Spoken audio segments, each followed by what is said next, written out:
Well, I actually grew up in Stillwater, and my parents have both been on the faculty for 25 plus years. Whenever I was going to school at Oklahoma State, I was very involved in 4-H and agriculture growing up, and originally thought I wanted to be a veterinarian.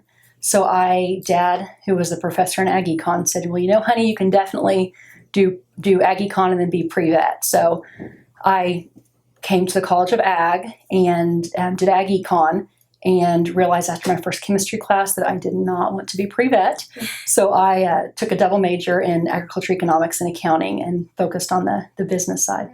I absolutely loved it. It's probably one of the most fun, most rewarding times of my life. I started in 1994 after graduating from Stillwater High School, and was very involved in Alpha Zeta.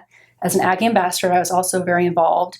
I judged on the collegiate horse judging team, and so it was just fun to not only focus on academics, but be involved in every aspect of the fun side of Oklahoma State University too. So I loved it.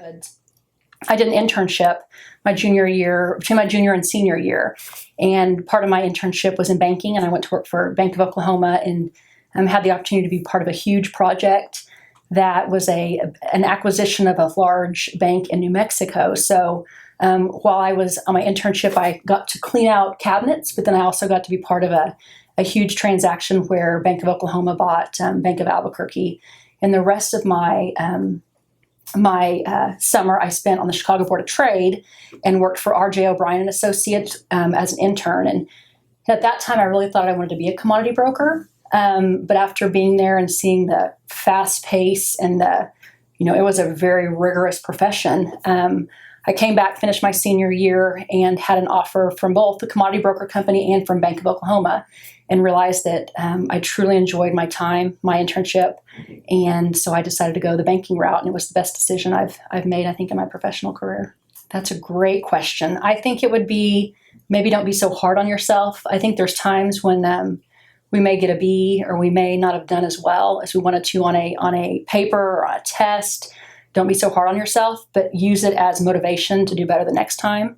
Maybe find out why you didn't do as well as you wanted to do, and then just correct it. And I think throughout life, that's going to be excellent advice, because there's times in our careers that we maybe didn't do as well as we wanted to do, but we definitely figure out why we didn't do well, and we correct it and move on down, and just learn from our mistakes. And I think that can come in college and in the professional realm. But so I think there's actually 3 things that I probably use the most.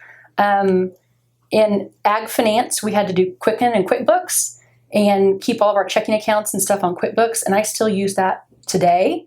And I think when you look at computer programs, Excel, I think in banking, I think I'm the spreadsheet queen, because you can solve any problem through an Excel spreadsheet, and I use that for everything I do, even if it's in a philanthropic event.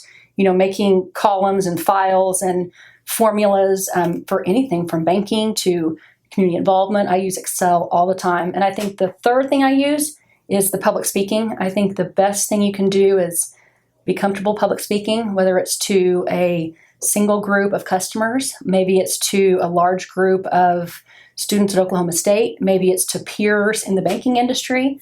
But if you can have the confidence to speak in front of a group, I think it's a huge talent and a huge asset.